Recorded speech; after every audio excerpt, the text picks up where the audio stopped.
Hi! Hello! Nakakakain na ba? Maupo po kayo. Maupo po kayo. Oh. Ganda mo, classmate. Maupo kayo. Oh. Well, una,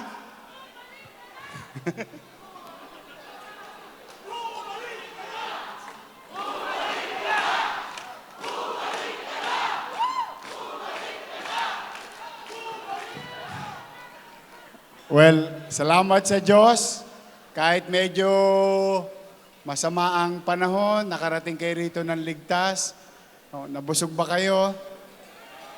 Oh, buti naman. Maraming salamat sa pagtugon ninyo sa aking paanyaya kasama si Ali Atienza at ang ating mga kasamahan. Nandiyan dyan po si Congressman Ernix Dionisio. Ian Bansay Nieva. Irma Alfonso. At Jesus Taga Pajardo. Naka-t-shirt talaga kayo? Tumosgas pa kayo? Nauna pa kayo sa akin. No, hindi.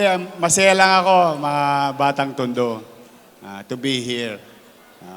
Ay, ito nga pala. Yung anak ng misis ko. Lamang lang sa akin to ng isang tulog. Si Joaquin Dumagoso. Total, may bakante naman, di ba? May isa naman yata bakante. Pwede ba? Pasingit nyo na lang. Sayang, pag 5 lang binoto ninyo, 6 yun, di ba? Pakisuyo ko na lang. Siya naman may gusto niyan. Kahit tanungin nyo siya. Hindi ko siya hinikayat. Hindi ko siya hinikayat. Kahit na parang nagugustuhan niya. Kasi sabi ko sa kanya, alam mo anak, yung edukasyon, natututunan. Karanasan, nakukuha. Pero ang pagmamahal sa tao, hindi na ituturo yan kahit ng tatay. Ikaw yan sa sarili mo. Mas masipag pa sa akin umikot sa patay ito eh. Adik sa patay. Hindi, masaya naman ako.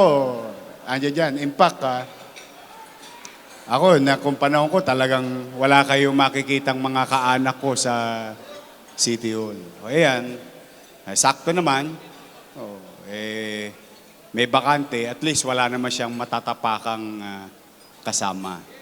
Kaya good luck sa kanya. I hope yung pagmamalasakit na binigay niyo sa akin, nung 23 anyos ako, yan si Joaquin. Halos kasing edad ko lang.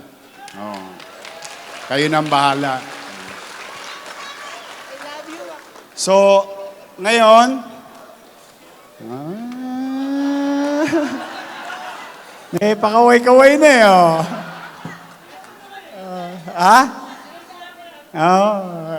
basta bahala na si Irma dyan, saka si Taga, saka si Ian. Alaga naman sila ni Congressman Ernix. But anyway, again, maraming salamat sa inyo. Alam niyo ito, noong mga nagdaang araw, maraming ganap. Kaya naman ako, nagmumuni-muni. Sa totoo, ang ikinagugulat ko, yung nakikisuyo yung tao, na may sinasabi ang tao. Ayoko naman magtengang kawali. Baka magtampo na kayo sa akin. Siyempre, alam ninyo mga kasamahan ko sa public service. Mahal na mahal ko si Danny Lacuna. Totoo po. I think kayo ang testigo. Most of you here. Mahal na mahal ko yan, si Boss Danny. Hanggang magpagpasa hanggang ngayon. Yan sila Ate Honey, mahal ko rin yan. Si Philip, si Lay, si Dennis, si Fox.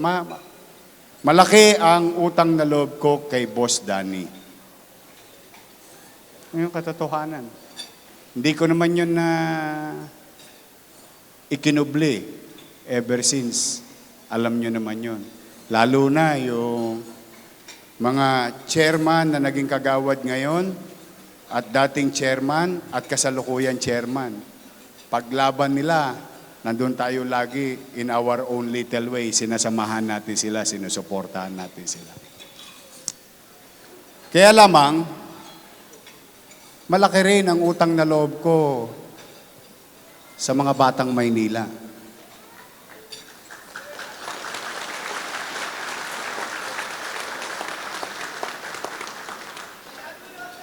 I love you too.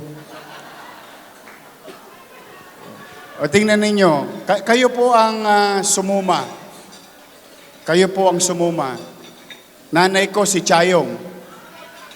Tatay ko si Butete, taga Pier 8.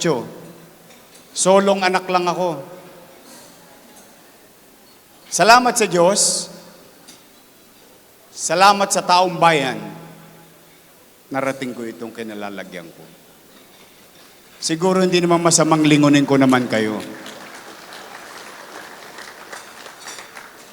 Ako naman, alam nyo, ang utang na loob, walang katapusan na kabayaran. Totoo po yun. Naniniwala po ako doon hanggang ngayon.